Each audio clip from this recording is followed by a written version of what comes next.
Hello, everybody. Okay, we're going to get started here in just a second. Just let some more people get online here. It's still just before 10 o'clock, actually.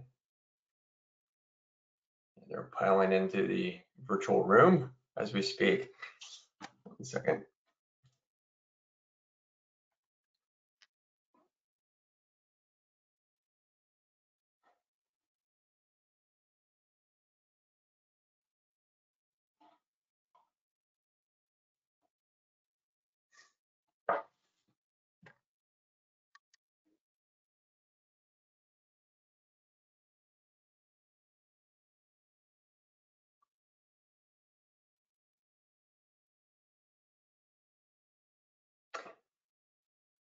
All right, welcome everybody. One of the last days of spring, even though it does not feel like that here in the Midwest or East Coast. Texas, you guys are always hot. So, but yeah, it's in the 90s here.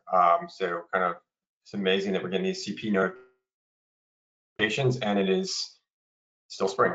Anyway, so just want to get started here, June 2024. And today, first of all, my name is Scott Ebeling. To everybody that's new on here, I'm Director of the Pricing and Strategic Solutions team. With me is Ellie Coldaway, the Manager of the Pricing and Strategic Solutions team. And we're really excited to give this webinar to you guys today because, well, first we're going to talk about Box a little bit. We have one small item we just want to share, kind of some exciting news that I'm ready to share it. And a market update. And then we're going to do a deep dive into ERCOT, and Ellie's really prepared a great presentation for that. And so let's get started here. Why don't you go ahead, Ellie? Let's let everybody know some stuff here about Box. Go ahead. Awesome. Thank you, Scott. Good morning, everybody. Happy Juneteenth. I think some of you may have off work, but we are really excited to bring you a special edition webinar. We promised a deep dive in ERCOT, so I think we might go a little bit long today and hope you guys can stick around.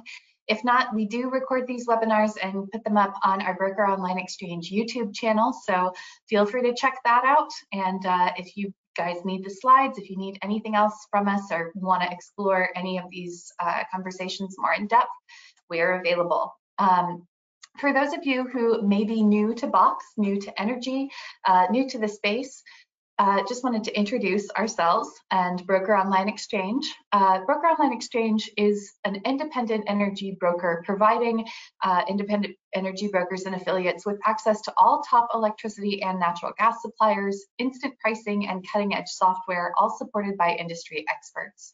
Box has become the largest network of energy agents, brokers, and consulting firms in North America.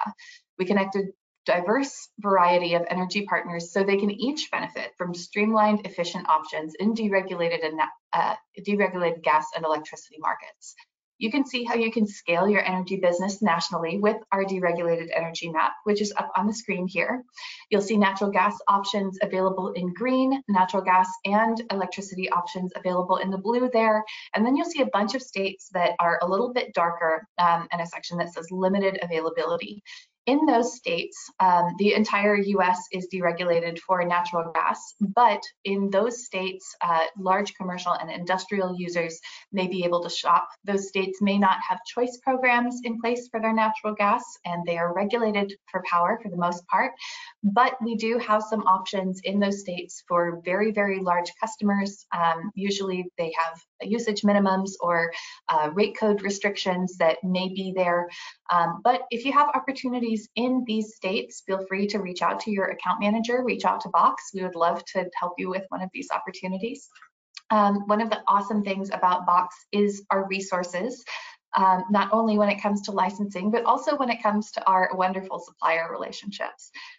We absolutely love and appreciate all of our partner suppliers. You guys will see some familiar names on this list, everybody from Direct Energy and Constellation, NRG, Dynegy, TXU, the big power brands.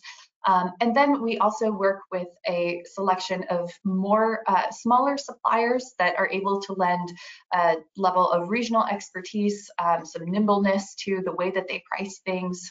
They can be a little bit more flexible than some of the big guys. CPV and Freepoint specifically come to mind on that side. But we're really excited. We're really happy to have all of these guys. All of our executive management team has deep supplier experience, so we have wonderful relationships across the board with our partner suppliers, and we're happy to put those relationships to work for you. Next, we'll talk a little bit about our strategic solutions team. That is Scott and my team, and really we have built out this team and several offerings to allow every partner to become a full service energy consultant. We can offer all of these services with a large team to support you, whether that's a more strategic procurement solution going into a little bit more of a customized, sophisticated product, providing usage analytics and budget reporting through our service utility data box. It's a utility bill management invoice system, has some awesome reporting features. We specialize in contract analysis and negotiation. So I think we've talked a little bit before about how energy contracts can have a few gotchas in them, and everybody likes to kind of put their own flavor of product and service level and things like that. I was just reading through a natural gas contract this morning going, well, we priced this product, but is that what was actually contracted? And so contract negotiation and analysis, making sure that your customer understands when they sign on that dotted line, the ways in which they're obligating themselves and the service levels that they can expect from our partner suppliers, very important. We have built and maintained internal pricing optimization models. So if you're looking for a refresh, if you're looking to see how much a price has changed over any given period of time, we have our own internal models. We don't necessarily have to depend on suppliers to tell us, although obviously they have their own. We're happy to put our numbers together for you for indicative purposes, and really help to make sure that your customer is getting a fair shake, regardless of what type of product they're choosing, when their start date is, things like that, by using those and our own internal resources. We do provide energy sustainability strategies, consulting, and benchmarking, partially through that utility data box software, but we're also happy to take a look at the customer's facility to consult with them on what their goals might be in terms of decreasing their carbon emissions, reaching a net zero, greening up their portion of the supply chain, whatever it is, we're happy to help. There's a lot of different ways that we can get there. I think the first webinar that we did this year back in January was on some of those more renewables and delivering some of that sustainability and more strategic benchmarking to customers. And so go back, check that out if you haven't already. And then looking at RFP management and execution. We've done quite a few webinars on large scale customers, whether that's the university school system space, municipalities, hospitals, other customers that may be in the public space and may require a more formal request for proposal process to select their vendors. We are happy to consult and help you with any of those types of opportunities. We like to get into the RFP space so that we can help the customer literally from day one, drawing up what products they'll bid, what that process looks like, what timeline might work for them, and putting it out to reputable suppliers who we can help, who we can help through that process. And really, again, sitting on the customer side of the table, making sure that they're familiar and making sure that they understand when they sign on that line the ways in which they're obligated, the service in which they can expect. So we're happy to put any of these pieces to work for you. And finally, we're really excited to announce we do have a reverse auction capability that is coming really, really soon. It is in the final stages of development right now. We expect it to launch in Q3 of 2024. This is an offering that, like the rest of our strategic solutions suite, comes at no extra cost to you. We can bid both natural gas and electricity through this. We can bid a number of products through this. We can select our suppliers in advance, set up an auction date, and watch the magic happen. This is for customers who are generally falling into that custom pricing class, customers above 1 million annual kilowatt hours or at least 100,000 therms, but the process is actually relatively simple. And we're really excited to be able to deliver this experience to more of your customers. So if you have customers who are interested or demand a reverse auction, if that's something that you think will help you get some deals across the finish line, we're absolutely happy to set them up. Reach out to your account manager, and if you don't already work with an account manager, reach out to Broker Online Exchange. We've got a contact us form on the website, and this is just one of a bunch of new tools that we're going to be rolling out this year. So really, really excited to deliver this to you guys. I can't wait to see it in action for some of our customers. I think Scott's excited about it too. Scott, do you want to add anything on the reverse auction piece, or are we good? Yeah, I mean, it's, I'll tell you, yeah, because we're actually, I was questioning whether I should put it on here or not, but yeah, we're in testing phase right now with, I think development's almost done. We're just kind of testing out the demo site now, and I'm hoping this is in early Q1. So you'll probably, everyone here will see this as a topic, webinar topic probably, and when we're ready to release it, possibly next month. I don't know. I'll knock on this wood here, and hopefully that happens. If not in August, I'm hoping it's on the earlier side of the quarter. I'll put it that way, and really excited to get this launched. I think it's kind of a game changer sometimes. You can talk to it's a way for our brokers who are, to differentiate themselves, our partners to differentiate themselves out there in the marketplace when they're talking to the customers. And nobody else really will go down to this level of 1 million kilowatt hours, and really for a strong network of partnerships with our suppliers, or we expect a big them really kind of comply with it and really kind of get excited about it as well on the other end, because it takes both sides to really make it work. But it's really, as you said, it's simple. It's going to be really simple. We're going to show you some more of demos of it on a webinar when we're ready to announce it. So yeah, super excited about it. And with that, I will lead into this market update. Ally will be back in a few minutes. So let's talk here about the markets here this month. Gas and power have completely, or not completely, but are not really moving in correlation like they used to. And it kind of started out at the beginning of the year with really in PJM first with the data center announcement of kind of like the data center announcement, the announcement of the forecasted load through 2030, which really moved out the farther out curves, 26, 27, 28, really moved those out.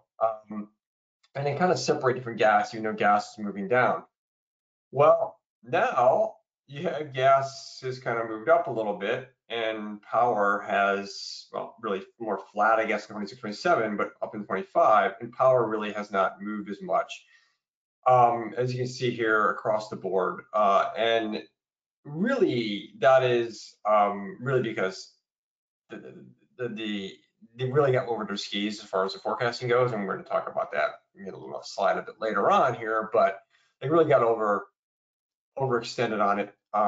We were kind of proclaiming that here the last three or four of these webinars. We've been talking about that, and so nice to see the market coming back down. We're now seeing 26, 27, 28 as being much more fairly valued. So with that, here's the market movements, big market movements in the front. Whoops, in the front, as you see, here's the price curve. This is extended out. This is each of the months. This is not a timeline thing. This is a curve showing where each of the months are on the curve and how they move. The blue line is where we were a month ago. The green line, as you can see, the market really moved up through mostly through 2025. And that's where the market was down the most as well. So really what happened is the curve was kind of flattened down a little bit. And this is just because the storage numbers are starting to come in less than they were a year ago, even though we have a surplus still, and we'll probably even end the year near a surplus. It's kind of getting cut in a little bit. So that, along with the new LNG coming out, production declines, it's just kind of moving the market more in a flat range. This number here, this 250 number, is pretty much where producers can make money. Some they can make a little money less, some a little more, but it's about the average area, median area where producers can still make money on gas, and you can see a whole curve's profitable. So nothing is truly like undervalued as opposed to the cost of production goes. ERCOT index, again, just still pretty muted. Last 12 months now is 55.46 here in the North Hub. Average 5 years 47.88, and that's kind of we kind of like this 1485 is the actual number here. We got this on the graph just to make it so you can see the other numbers, other months. But one thing I want to point out though is if you took the 60 highest hours of prices in the last 12 months, this would actually be in the upper 30s. Kind of shocking, but that's true. So if you are on some sort of index or split product, it's good to have some sort of ways to cut load. Definitely monetize that going forward. So then let's move on to PJM. Oh, here's the forward prices in comparison to that. And that's just a kind of comparison of where the index prices are coming in at. And now we go to PJM. We had a little bit of a lift last month, kind of just under 40 in May. And we're about the same kind of areas this month right now so far, but last 12 months we've averaged 32.90. And you see same thing, this index is just kind of been underneath 5-year average share, and then prices are still pretty high up there, 48.11, 58, 52.86 compared to here. And this is with like a gas price. It's relatively comparable on a historic basis to what the 5-year average was. So this is a good point of looking at this 38.83 5-year average with similar gas price as we have right now for these terms here, 26 and 27. So it's like $12 over. You just look at the gas and the heat rate. That's where we're at. So it really definitely had the price in there, the increase in forecast demand. So U.S. gas storage here, this is a graph here showing each year of the past 5 years and 4 years and in the current year.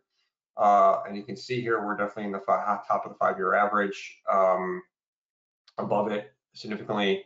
If we continue to be up there, we'll be up near 4 TCF of gas. Pretty healthy. I think we're going to finish right around this gray line if the summer kind of continues slightly warmer. Maybe slightly below it, but still really healthy storage levels. And that's going to continue. As you see here, the gap is narrowing. You saw the gap here at the trough at the end of winter, has been narrowing over time. And then LNG export growth. This is this chart we've seen, but I've kind of added some more graphics here now on this. You see in service, under construction, FDI approved. So all these are going to get completed. This not necessarily, because we have a hold on that, but up to here in 2028, these will all get completed. Plaquemines is going to be out there pretty soon. It's out there at 26. That's going to get approved. So these will all get done. That's year-end 27 at 29 BCF. We're currently at 14.5. This is exactly double. We're at an LNG. Wow, this is 14.5 BCF of gas we'll need to come to. Now, a lot of Arab countries are producing LNG. The market is going to see if they can absorb it, if we use it all. But needless to say, LNG exports will go up. That's a demand number that will be increasing. So, this is an interesting chart. Up 20 BCF a day if these get approved. Oops. And that's really will be interesting to see what happens there, because that's Republicans, if Trump takes office, this will probably get just fast tracked through. If it doesn't, it doesn't. And just real forward us on the politics section. I don't want to talk about politics too much. I'm not trying to just make an observational point here, because I get this question a lot. If Republicans win the presidency, most likely what you're going to have is you're going to have increased demand and increased supply. And it's probably going to be relatively price neutral. If the Democrats win, you'll probably have decreased supply and some decrease in demand. So it's kind of both. That's the gas side. Power, I think we're kind of, whoever gets in, it's kind of, we're already down a path here of a dangerous point of some supply demand issues down the road possibly. So, but that's my take. I think you're both neutral. That's why I think it's relatively neutral for pricing, no matter who really gets in. So that's my take. Anyways, producers are drilling less. This keeps dropping. It's actually slightly increasing here. We're starting to hit some weeks here over 100 TCF.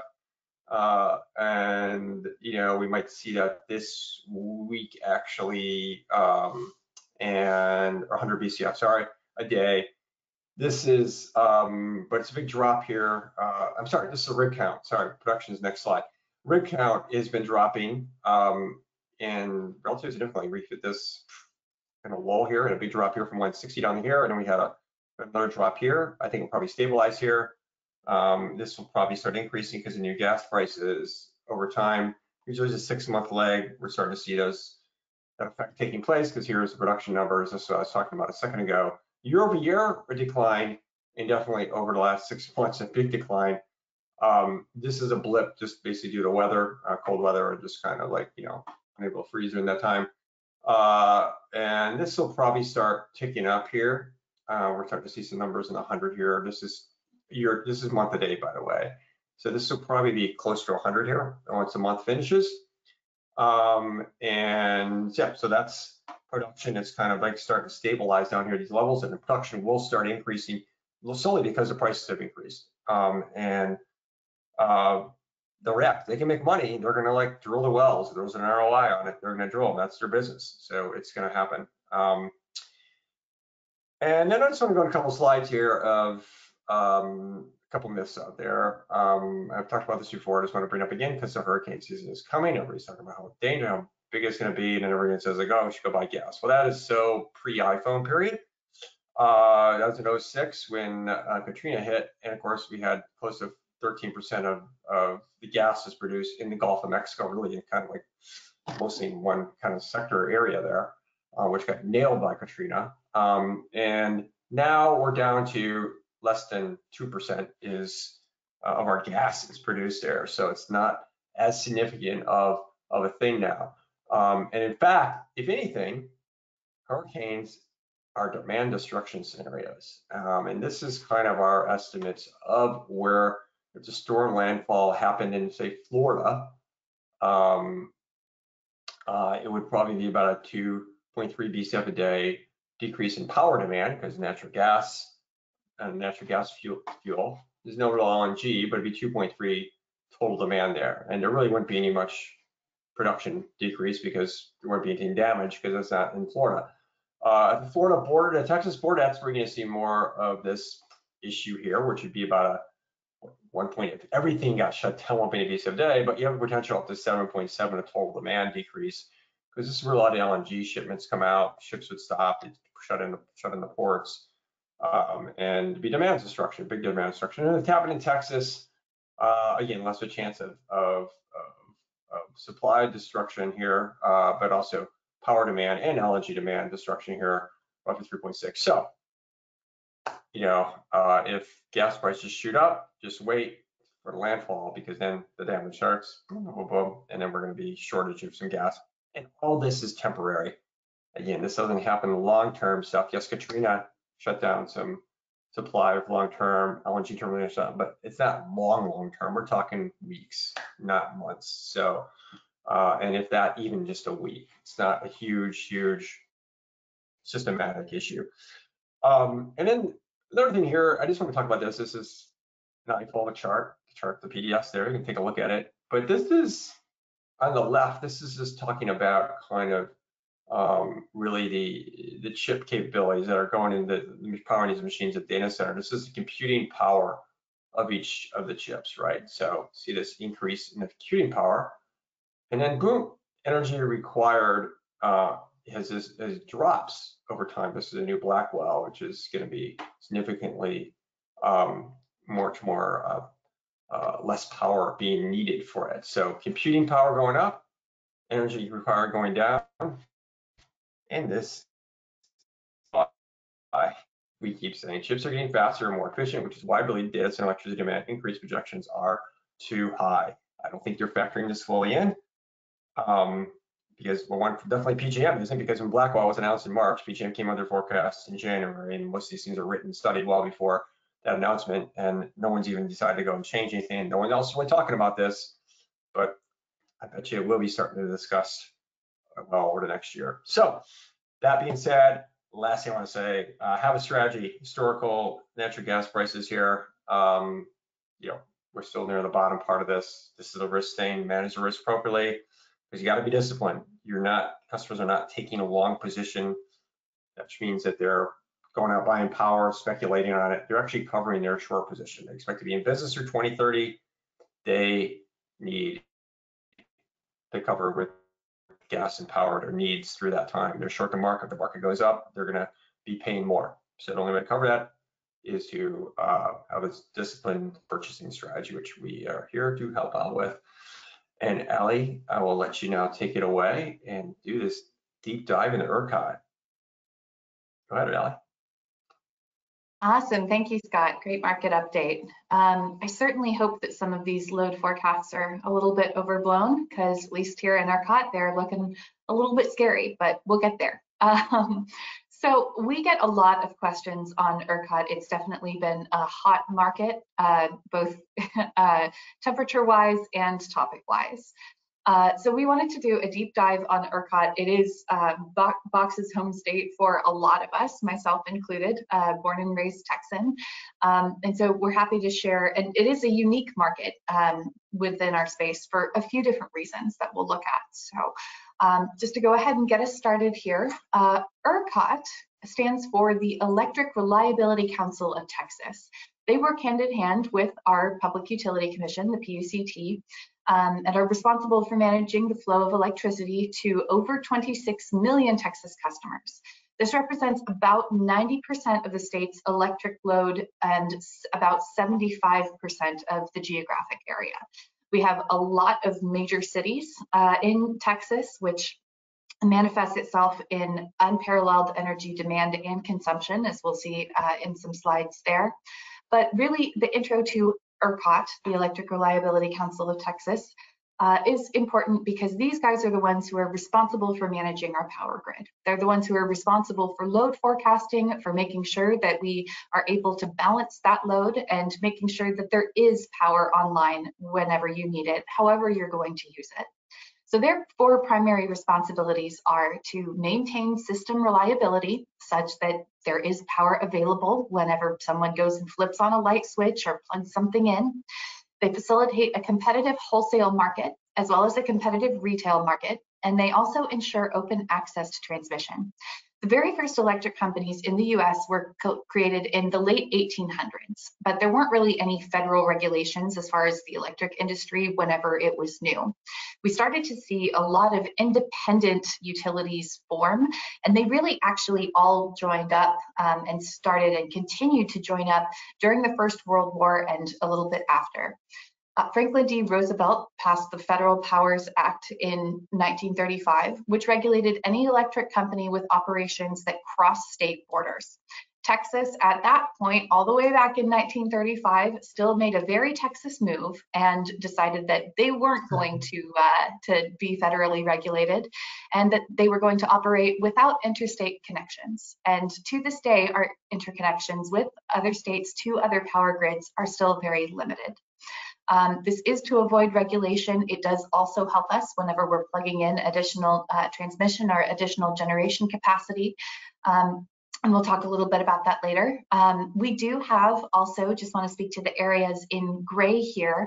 This map is our ERCOT load zones. So you have in the north central area, our north zone, you have that big swath of bright blue out Lubbock, Amarillo, and all the way out through Midland and Marfa over out west. You've got the Houston area, obviously, down there in purple. And then you have two small areas that you can see, Austin Energy and CPS Energy. Austin Energy is that spot that's almost, I guess it's a little lower than dead center of the state. That's the Austin Energy Utility, fully regulated area. CPS Energy is then down in the San Antonio area down there, you can see it. We do have a couple other authorities, the Lower Colorado River Authority and the Rayburn Electric Cooperative. There are also some additional co-ops. Some of you in the North Texas area may be familiar with either Tri-County Co-op or CoServe Energy. Again, those are north zones, but they are regulated areas. So we have seen some areas or even municipalities band together and essentially re-regulate. But that's ERCOT. That is the area. As you can see, it's a huge amount of area, square miles, and it includes, like I said, several major cities. It is connected. The areas where you have those gray areas are small areas of Texas that fall under the Western Energy Coordinating Council or the Southwest Power Pool, SPP. There are some eastern areas also covered by the Southeastern Electric Reliability Council. They all of those, the WECC, SPP, and SERC, all operate across multiple states, and they are subject to federal regulation, unlike ERCOT. So that's our overview of the actual state. So let's get into ERCOT a little bit more. Let's talk about why we're talking about ERCOT and why we're doing this deep dive in the first place. What makes ERCOT unique? Well, the first thing we've already touched on is independence from federal oversight. ERCOT's grid is almost entirely isolated from the rest of the United States, minimizing federal regulation and allowing for more local control. That was a decision. I mean, I think really it speaks to what strong energy assets Texas has. Texas has always been a big energy state. We have been a hub for energy production with natural gas, and now with electricity. There's a lot of different companies down there in Houston, and a growing presence all the way across the state. So really, truly, I think that the decision to avoid, plugging into other grids and to avoid building out the same types of interconnections that we do see across other portions of the grid, certainly PJM in New York and up in New England, really speaks to the fact that Texas has been pretty secure with the idea that we can provide for all of our energy needs and then some here in our home state. We haven't had to import power. We haven't had issues with our electricity supply until pretty recently. And so I think really, truly, the other piece, aside from avoiding federal regulation, allowing us to fast track items like renewable generation and plugging additional generation assets into our grid and building out the grid to cover more rural areas and increase reliability in those areas, is just simply speaks to the fact that we really could take care of ourselves. Texas is also somewhat unique in the fact that it's a 100% deregulated retail bill only market. In other markets, and some of you online are probably in these markets, where it's either Chicago or New York, all the way up to Maine or over in Maryland, the DC area, local utilities still provide a default electricity supply. That is not the case in Texas. In Texas, every single customer, from your large commercial manufacturers all the way down to the very smallest residential customer or the very smallest barbershop, has to pick an energy retailer. There is no option to receive default electricity supply from your utility transmission and distribution provider. Oncor cannot provide any electricity supply to anyone, nor can CenterPoint or AEP. Customers who either don't pay their bills or who sign with a retailer that closes or fail to choose a retailer are placed on what's called POLR service. POLR stands for Provider of Last Resort, and it's basically a default energy retailer, not utility, that will serve you depending on your area. Those current providers and those prices do change every once in a while. Currently, the providers are Reliant and the NRG brands, TXU and the Vistra brand, and Calpine for just a very small portion. And pricing for those POLR plans, should you fail to pay your bill, you get dropped to POLR, your retailer goes out of business, and you get put with a POLR provider on a POLR plan. Those prices vary from about 14 cents a kilowatt hour all the way up to 20 cents a kilowatt hour. And so they can be very, very expensive. It does incentivize all of us, whether we're speaking to individuals or to businesses, to really stay on top of your electricity contracts. Make sure that you have a plan, make sure that you have a fixed plan is our recommendation given the current market dynamics. but making sure that you're working with a reputable retailer who will not go under. And if you do need advice, you need options, again, that's what we're here for. The other thing that makes Texas unique, or somewhat unique, is that most other markets have what's called a capacity market. And that means that there is a component on the supply side of the bill where basically there is a cost that allows payments to ensure future availability of power. That component allows generators and wholesalers, those guys who are building out assets to supply the grid, to basically receive profit for the availability of power. They don't have to turn the power plant on, it just has to be ready and able to run should they need it. ERCOT, however, mainly because, again, we've for the longest time been able to take care of our supply needs ourselves, runs an energy only market. As a result, there's really no incentive for generators to sell electricity other than when prices are high and demand is high. There's no direct reward for availability and for building out what's called dispatchable generation that can turn on when you need it to, as opposed to when the sun is shining or when the wind is blowing.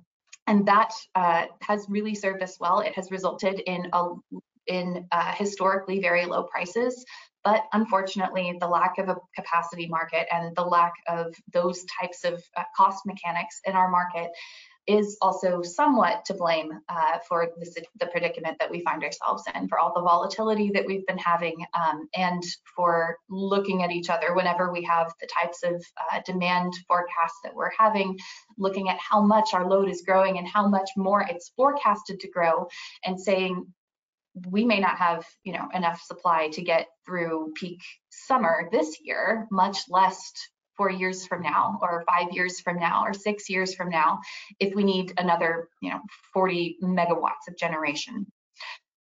To put that in perspective, how big Texas is, part of this issue is just our sheer size. So looking at this chart, I was really floored. I searched through several different sources whenever we were building out these slides. And the most recent data is from 2022, 2021, really getting us back on track after the pandemic. But just looking at a piece of this issue, again, we've really been able to take care of ourselves on the supply side for the longest time. But now looking at building out generation, looking at how many people are moving to Texas a day, how many businesses are moving to Texas a day. Back 15 years ago or so, I heard that there were about 1,000 people moving to Texas per day. That number has not slowed down at all. And in fact, over the pandemic, due to, Texas's nice and low cost of living, we had about 600,000 people that moved in 2020 alone.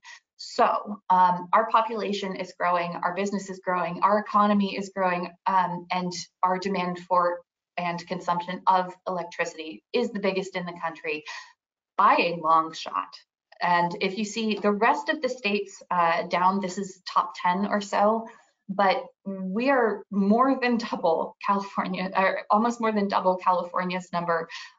We are more than double Florida's number, and Ohio down there. So just looking at the magnitude of this, and regardless of how you slice it and dice it, every chart in terms of our consumption, our demand, when we're compared to any other individual state, it's huge. So, it's not a small task that ERCOT is trying to do and do well for all of us here in Texas. They're really taking on a lot of different challenges with respect to generation and balancing, managing congestion amongst all of these changes that are happening and during this ramp up of, again, our economy, our population, and accordingly, all of our power needs. So because we do not have a capacity market, one of the pieces that I wanted to go through for this is just what happened with Winter Storm Uri. Why was it so bad? Why did we have blackouts? Why did we have to shed load? Why did we make national headlines for weeks over this storm and the way that it was handled?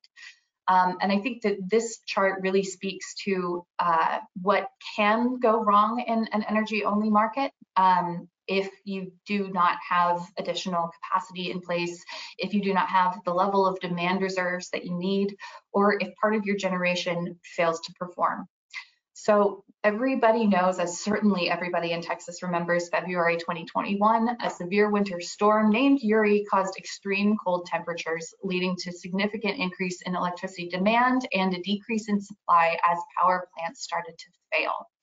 The causes of the crisis were inadequate weatherization. Many power plants and natural gas facilities were not adequately winterized. And to be fair, the last time that we had that we had the level of extreme cold that we had, where it was actually close to 0 degrees Fahrenheit, was back 30 years ago in 1989. We have had other significant freezes, one of note in 2011 that caused definitely some spikes. But certainly nothing like this. It really, in Texas, it doesn't get under 10 degrees, much less actually go negative. So Texas was very simply unprepared. And why would that be something that they would think that would happen? It's really I mean, I'm hoping that it's a once in a lifetime situation, because it was really cold. We also exposed some grid vulnerabilities. So unfortunately, because we do not have the strong interconnection to other portions of the grid, and we are pretty much isolated, it limited the availability to import electricity from neighboring states. So unfortunately, when our power supply failed, when our generation started to fail, either because wind was offline or because natural gas lines froze, we weren't able to import in order to bring additional supply in. The spike in demand due to heating needs and the simultaneous drop in supply led to rolling blackouts. And we would have had a blackout, I mean, potentially across the entire state had we not shed load. And the impact of this was that our prices stayed at what was once our price cap of $9,000 a megawatt hour for a few days. Usually those price spikes are meant to incentivize generators to come online. Again, because we don't have any capacity component, the only thing that will incentivize generators who are not generating power currently to serve baseload is price spikes, selling into the market, firing up that power plant and selling that energy and making a profit on that energy more and more and more enticing. Yes, any customers or any suppliers who have open positions are going to get hit, but the intent is that demand comes up, the price starts to spike, more generation then is attracted to that higher price. They say, okay, you know what, let's go ahead and fire it up. And with that new supply coming online, supply and demand balance and everything mitigates, that pricing comes back down. Unfortunately, in the case of Winter Storm Uri, by the time we hit that pricing cap, everybody who could show up had shown up. And so there really was no mitigating that effect. And it wasn't until we were really able to bring load down and until we started to see additional generation come online that we were able to bring prices back in line.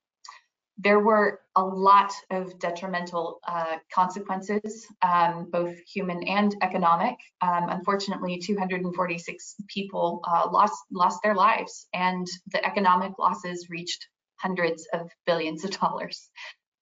We have also had, I mean, understandably, understanding the human cost to this, there has been a lot of regulatory and legislative response. So reforms were implemented to improve grid reliability and mandate winterization at a minimum of this absolutely critical infrastructure.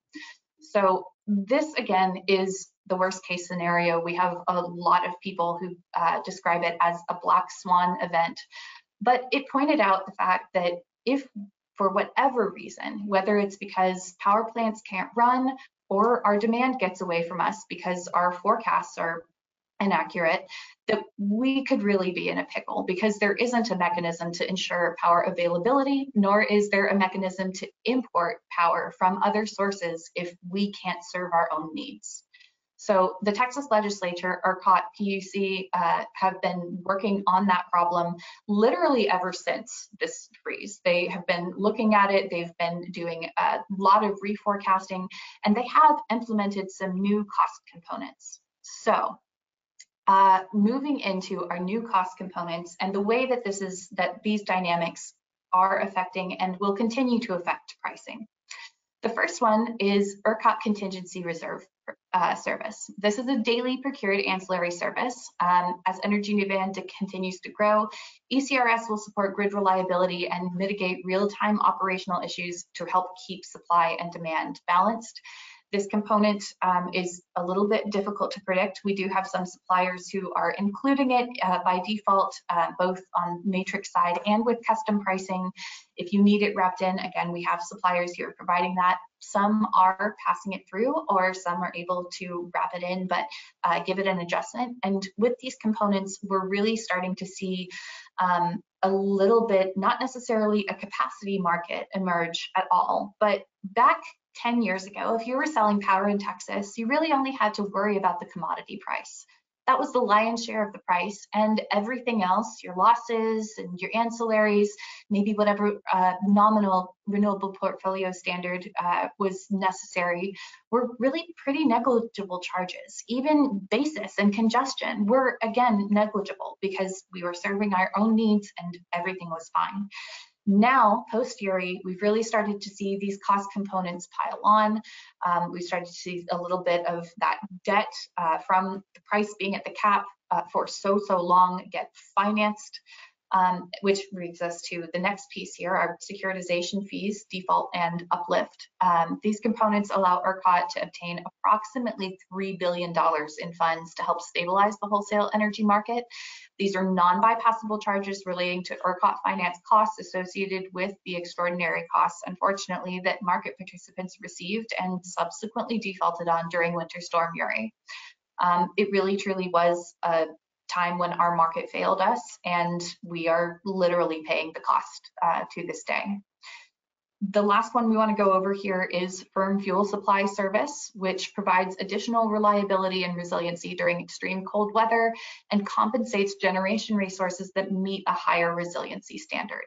That means that regardless of how hot it gets outside, how cold it is, what the weather is, if a generator can run come heck or high water, they are going to get compensated for that. Now, again, all of these components are relatively new and customers aren't necessarily looking at them, but it's important to start reviewing your contracts, make sure that these costs are included in a fixed all-in rate, or if they're going to be passed through, that at the very least you're clear with your customer about that.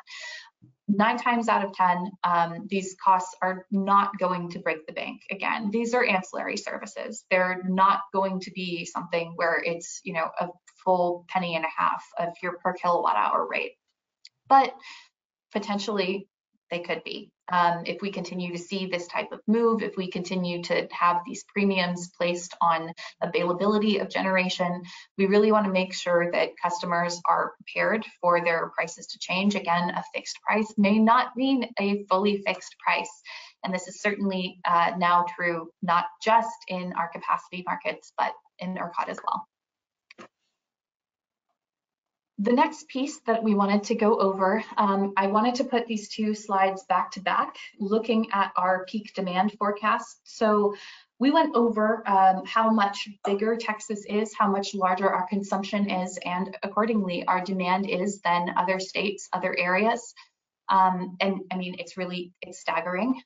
If you look at the jump that happened from 2022 to 2023 or 2024 here, that it's significant. We are continuing to develop more and more and more, and we are continuing to push our demand forecast higher and higher.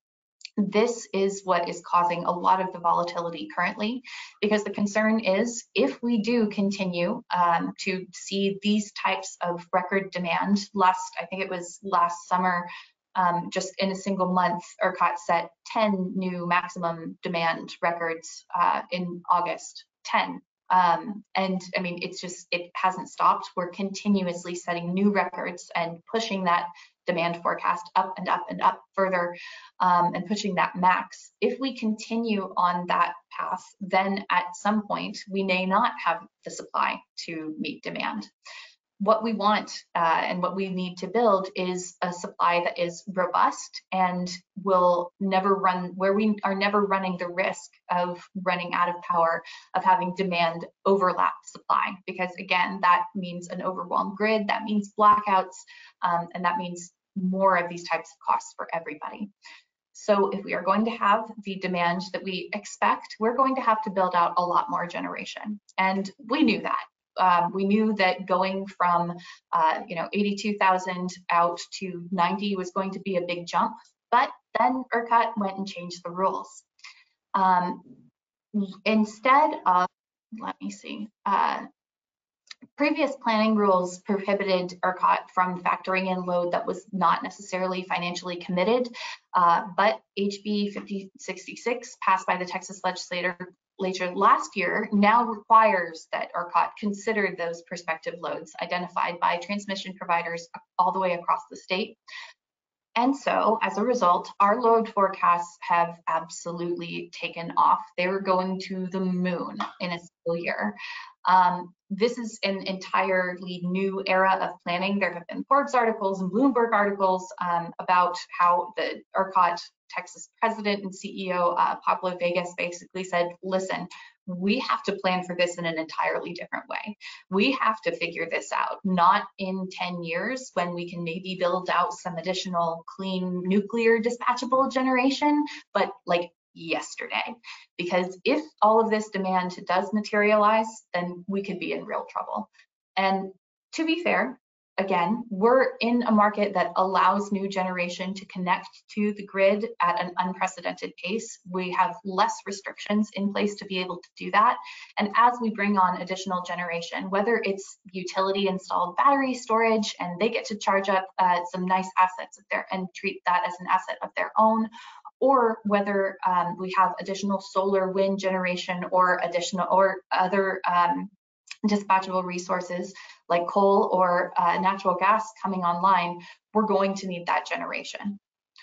This growth is coming from a variety of sectors. It does definitely include artificial intelligence, data centers, but it also includes industrial electrification, including our oil and gas sector, and a burgeoning hydrogen economy and electric vehicles, the demand that they're causing as well. To Scott's point, whenever he was talking about his market update and going over kind of the other side of the AI and crypto conversation, we may see some efficiency measures either with the technology or with the materials and equipment that they have, which could really, really help and could help mitigate this. But with over 1,000 people moving to Texas a day, with a lot of businesses moving to Texas a day, and none of that showing any signs of stopping, we're going to have more demand. We're going to continue to push this curve up and up and up, and we're going to need to have supply and generation resources to meet it.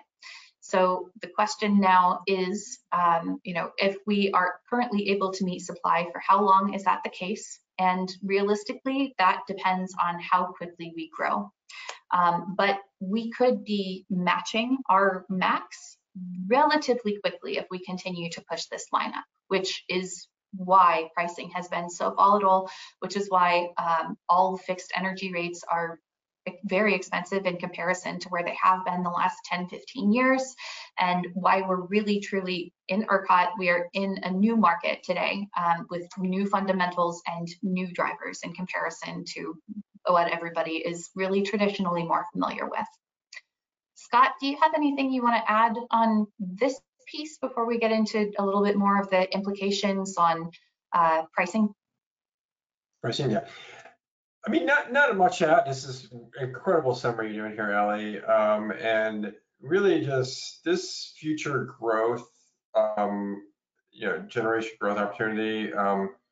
The one piece that's missing, of course, is really kind of like we see these slides. This is well, like this slide. It's just a generation growth opportunity, and that generation is in the queue. There is a lot of solar and all this stuff in the queue, and and it's, before kind of this whole data center thing and the load forecasting kind of shifting, it was more like, wow, we got a lot of generation coming online here in ERCOT. Now it's like, wow, we got a lot of demand coming on. That's great. It's going to meet it all up. Okay, cool. But it's, that's the other side of it. There's a lot of generation coming online, and it's relatively, kind of power it's going to be battery storage and solar, and these are like really low cost to run. There's not like a variable fuel like gas and the gas generation, and there's also some gas generation coming online. So it's quite exciting what's going on. ERCOT's my favorite market to watch just because of the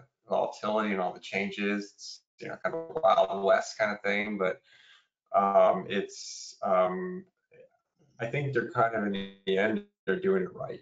I think they've got their Winter Storm Uri scared the crap out of them and the nation, and people lost their jobs. I'm not just talking people buying energy, but who weren't managing it right, but also just people at ERCOT lost their jobs over it, and I think people learn from that, and they want to make sure that lives aren't lost, and the economic toll isn't there, and they're making the changes to take care of that. And we're seeing that in the more tamer prices we're having in these same sorts of cold extreme events that we're having are really hot events. We're not having the screaming prices like we had in the past. Yep, exactly. I think Winter Storm Uri is definitely our cautionary tale, and we're really doing everything that we can, throwing a lot of time, energy, and assets and individuals at the problem to make sure that it doesn't happen again. I wanted to bring up this pricing chart just because it, I think, really speaks to the amount of volatility that we're having and how pricing just as a whole has lifted, not just through the next few years, but showing this out through 2029 and beyond.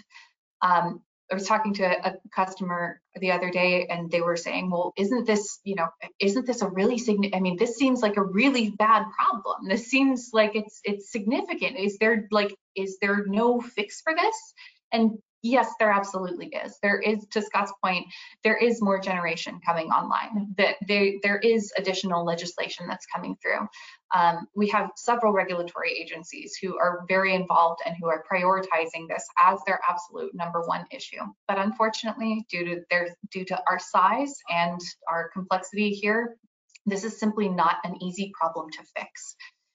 ERCOT's unique market design and our unique challenges, particularly those highlighted by Winter Storm Uri, really underscore how complex it is to manage and ensure reliability on our power grid, especially one that is really so large and providing so much power.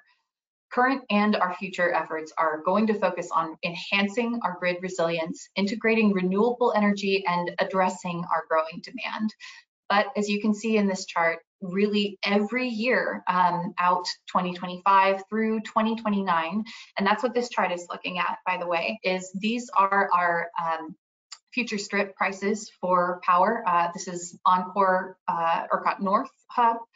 And all of that, so all of that back in 2021, if you were looking at a 2025 price or a 2028 price, you could buy that power for sub $28 or 2.8 cents.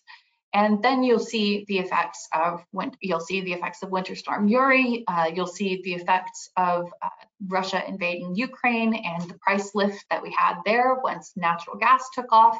Obviously, that elevated prices. But the key here is that once that natural gas issue had resolved itself and the natural gas market calmed down, our power market did not.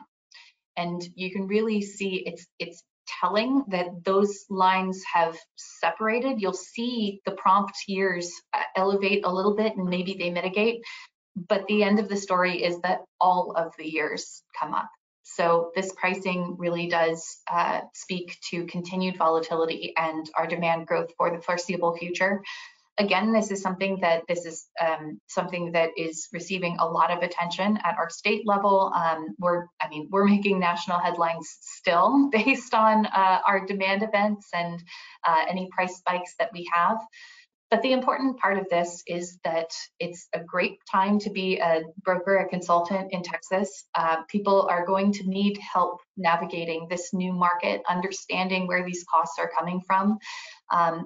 And it really, really helps to have a pricing strategy and to have a trusted energy advisor who knows this stuff, who's paying attention, who understands why pricing is moving at the way that it is, and is going to put their weight behind helping their customers through those types of conversations. Again, Box is a fantastic place to come for contract analysis and for this kind of a little bit more strategic lens that we put on things. Currently, we recommend every ERCOT customer, if you can get a fully fixed product, including all of those new fees, or as many of them as possible, and going as long as possible, there's great value out in these later years. And it certainly seems, based on every chart and every bit of evidence that we have, that this situation may get worse before it gets better. So protect yourself, put those forward locks in. 7-cent power, while yes, more expensive than 5-cent power, is a heck of a lot better than 15. So just, don't take the risk. Don't risk it. And that really concludes our ERCOT summary. If you guys are interested in going a little bit deeper, again, Scott and I are available. But I think, Scott, do you have anything else on this, or do you want to open it up for questions? Well, I got to give a quick plug in demand response and price response programs here, because this is, if you look at Winter Storm Uri, you look at the volatility in pricing here, you look at the fact that, why the last 12 months of LMP prices have been $39, $38 or $50, $55, but it'd be like $37 if you take out the high of 60 hours. You can monetize. If the customers are able to shift load, and I'm not talking about completely shut down the place, but I'm just talking about shifting load, even, if they're 1 megawatt, 10, 20%, just be able to cut 200, 300 kW of load for a few hours, a few times a year, you can monetize from this volatility and make a lot of money. And also, especially with like a price response program, we have suppliers, for instance, that we can match up with the correct supplier that will set up a program where, like, hey, if prices are above X, you can cut your load and you can revenue share in the profit of selling that power you hedged and selling it back into the market at the LMP prices. And we found ways to have customers or participating in these programs reduce their power prices or overall power prices from anywhere from $5 to $15 a megawatt hour. That's a lot of money. This is when we're talking, the difference between the highest and lowest bids when we're going out there is $3 or $4. And we fight tooth and nail to negotiate prices down even $1 or $2. Here's $5 or $15 to be able to shed load a few hours here or there during the year. It's, come let us know. We're here. We've definitely have some really great vetted partnerships in that area. We've had people on the call here on past webinars about this, and on the Brina 100 kW, and we can get them set up in a program. So that's that. We have questions here. I'm not going to go through all of them because a lot of them, first of all, a lot of them are just kind of need some informational stuff, and we'll provide that information, like some different map and things like that. But one of the questions is, can you explain why a firm price may not actually be firm during a weather event? And I'll take that real quickly. That's just, for one, there is contract clauses of force majeure. Now, that has been struck down as well, is that it can't necessarily be from a weather event, unless it's pointing to an absolute asset. So when somebody's buying in the wholesale market, we're all pretty much everybody in this call is doing retail energy, wholesale market, sometimes it's pointing to a specific asset. Now, if that asset goes down because of a weather event, it's then it's a force majeure situation. When you're buying retail power, you're expecting your retail supplier to be hedging it out. They can't necessarily claim that. Now, one thing I would like to say though, like in especially Winter Storm Uri, even last summer, when some high NLP price here and there is companies that get caught where they're not fully hedged properly and they can't handle the volatility and they go bankrupt, they're out of business. And what happens to your contract at that point? It gets null and void, especially if power prices have gone up. And then you are going to end up having to buy power at a higher price for that contract. So it's really important to understand the credit rating and stability of the suppliers, and that's something that we can definitely help out with. Other than that, we have more questions, but we'll try, as always do, try to answer these questions over the next week. We get a list of them here, and we'll try to reach out to you or have your accounting staff reach out to you. And that's really all I got. I mean, just want to, again, just questions. Oh, yeah, we're here to serve you guys. And this is our team. We're definitely here to really work with you guys here. And our team is everybody from all different sorts of services, your AEs. This is the one thing Box provides that no one else does. And that's really that human touch, the human eyeball on things, a human. We're not just a big bot computer generating a price. Yes, we have that stuff with our matrix pricing. We do embrace that technology, but we're also a phone call away from your AE to Allie and myself. We're a phone call away. Our goal, our passion is to help you guys win these deals. And we're here to any kind of time to strategy, jumping on calls with customers, getting in the demand response program so that you can get more sticky with them. Any way that we can help you guys win these deals, we are here for you. So just reach out. And that's it. Everybody have a great rest of the month. And 4th of July coming up as well. Enjoy that long weekend I think we're going to have this year because it's on Thursday. So enjoy that. Enjoy your time with your families. Love summer. And we'll talk to you guys next month. Take care. Thanks, everybody.